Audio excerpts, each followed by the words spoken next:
겸손인 정청래입니다. 제가 정리해서 말씀드리면 크게 두 가지 축입니다. 최상병을 죽음으로 내몬 이유, 책임자, 지시자는 누구냐, 이런 게 한 축이 있는 거고요. 거기서 불법과 잘못이 있을 거 아니에요.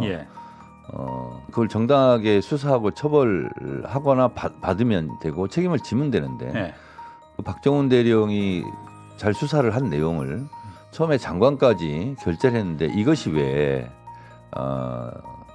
부당하게 회수되고 그리고 왜 거기 8명 적시된 혐의자들이 빠지고 소위 말하는 수사 위압의 실체는 뭐냐, 이게 두 가지 축이거든요. 그 부분에 대해서 진실을 규명하려고 청문회에서 노력했습니다. 먼저 영상 한번 좀 먼저 보고 그다음에 좀 이어가겠습니다.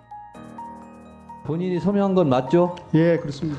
근데 본인이 서명을 한 것과 정반대로 이첩 보류를 지시했는데 본인의 마음이 정반대로 다시 움직인 계기가 뭡니까?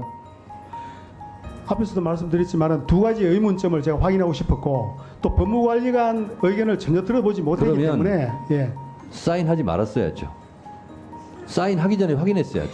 예, 그 부분은 뭐 제가 아쉽게 생각합니다. 그때 완벽하지도 않은데 사인을 했다는 것을 본인이 시인하고 또 그것이 후회스럽다는 말도 하고 그걸로 처벌받을 일 있으면 처벌받겠다라고도 말을 하는데 그 참 애처롭습니다. 그 후회스럽다는 표현은 그때 제가 바로 조치를 했었으면 오늘날 이런 상황이 나오지 않았을 텐데라는 차원에서 말씀드린 겁니다. 예. 자, 근데 국민들은 상식적으로 생각했어요. 장관이 사인을 해놓고 그 사인을 바꿔서 정반대로 지시를 했다는 것은 이종섭이 이종섭에게 명령했다고 생각하지 않아요. 이종섭 국방부 장관에게 명령 지시할 수 있는 사람은 단 한 사람밖에 없습니다. 국민들은 그거 상식적으로 다 알고 있어요. 해병대 수사단 보고서를 이종섭 당시 장관이 결재는 했지만은 의문점이 있어서 이첩 보류를 시켰다는 거잖아요. 그러니까 의문점이 있는데도 찜찜했지만은 사인은 했지만은 나중에 보니까는 그게 안 되겠다 해갖고서는 이제 보류시켰다는 거잖아요. 다만 이제 자신은 우즈베키스탄 그때 출장 가 있어서 회수된 거는 몰랐다. 자기가 지시한 것도 아니고 이렇게 지금 주장하는 거잖아요. 본인이 최종 결재를 한 거 아닙니까? 네. 이게 몇 가지 설명이 필요한데요. 박정훈 대령이 수사단장인데 군에서 발생한 사고를 다 장관에게 보고하지 않습니다. 어떤 경우를 보고하게 돼 있냐면 우선 군사법원법상 군에서 사망사고가 일어났다고 해서 다 경찰에 이첩하는 게 아니고 범죄 의혹이 있는 것 같다. 그런 경우는 수사에서 경찰에 우리가 객관적으로 수사할 수 없으니 경찰에 넘겨라 이런 것 같아요. 이렇게 성비 같은 경우도 그런 거고. 근데 이거는 사망을 했는데 여러 가지 범죄 의혹이 있고 혐의점이 있어요. 그래서 수사를 한 거예요. 그래서 경찰에 이첩을 하는데 그렇다고 해서 또 장관에게 다 보고를 하는 게 아닙니다. 군 인사훈령에 보면 장성급 인사조치가 예상될 경우 그거는 인사위원회 같은 것을 국방부에 설치하게 돼 있어요. 다시 말해서 국방부 장관이 책임자인 거예요. 장성이 보직해임이 될 수도 있다. 잘릴 수도 있다. 이건 군에서는 중요한 문제지 않습니까? 그렇죠. 그런 경우 장성급의 인사조치가 예상되는 경우 이 사건으로 인해서 그런 경우는 장관한테 보고가 되는 거예요. 인사상의 사유가 발생할 것 수 같다. 있으니까. 예를 들면 임성근 사단장이 이 혐의 사실로 인해서 나중에 수사받고 재판받게 되면 인사조치가 될 것 같아요. 후임도 정해. 그럼 후임도 정해야 되는 문제가 있기 때문에 그런 경우는 장관에게 보고를 하는데 그 얘기는 뭐냐면 매우 중요한 사건이라는 거예요. 이종섭 장관의 말을 그냥 인용을 하자면 자기가 자세히 못 봤다는 거 아니에요. 자세히 봤어야죠. 아니, 찜찜함이 남아 있었지만은 해도 된다고 하니까는 그냥 사인을 했다. 근데 나중에 안 될 것 같아서 다시 이제 이첩 보류시켰다는 근데 거거든요. 박정훈 대령의 증언에 의하면 수고했다.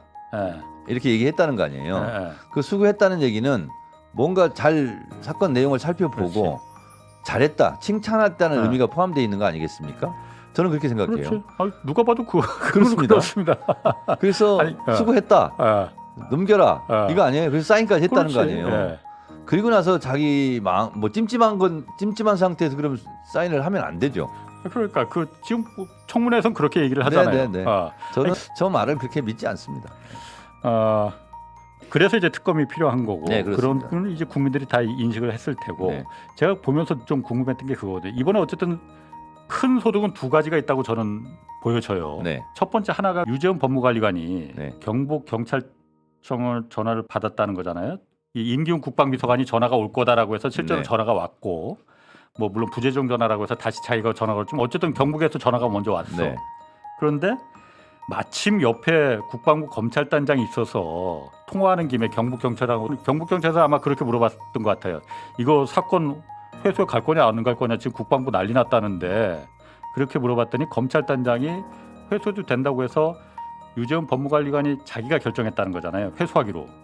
자기가 결재권자도 아닌데. 잠깐만요. 제가 궁금한 건 이거예요. 뭘 자꾸 잠깐만이라고 합니까? 사회자 좀 조용히 하세요. 유재훈 네. 법무관리관은 네. 이게 큰 죄인데 잘못하면 자기가 다 뒤집어 쓰는데 왜 죄를 뒤집어 쓰려고 하지? 저는 그렇게 그게 의문이 들었거든요. 저는 그 의문의 포인트보다는 네. 이렇게 말씀드리고 싶어요. 유재훈 법무관리관은 그냥 심부름꾼이에요. 그렇죠. 네, 심부름꾼이잖아요. 본인이 그래. 결정권자가 아니에요. 그러면 누군가 결정해놓고 예. 본인은 지시를 받고 예. 그냥 중간 심부름한 거잖아요. 예. 예. 그래서 결국은 이 수사 이첩에 대해서 이첩해도 좋다 하고 사인한 것은 예. 이종섭 장관이잖아요. 예. 근데 이종섭 장관이 마음이 바뀌었다는 거 아니에요. 근데 마음이 자발적으로 바뀌었을까? 아니지. 저는 타발적으로 바뀌었다고 봐요. 그래서 제가 말하지 않습니까?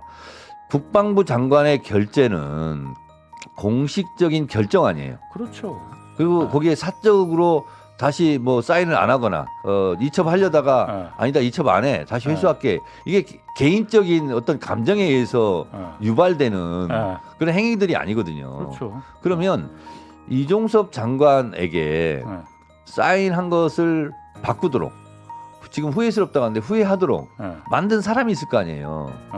그리고 지시한 사람이 죄가 더 큰 거예요. 지시를 따른 사람은 어쩔 수 없는 상황에 따르잖아요. 그건 죄가 별로 없어요.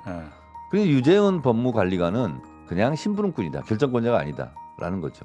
그럼 지금 자신이 잘못하면 그 큰 죄를 뒤집어 쓸 수도 있게 생겼는데도 저는 추론을 하자면 이종석 국방부 장관도 본인이 지금 한 행위에 대해서 나도 누구한테 지시를 받고 한 거다.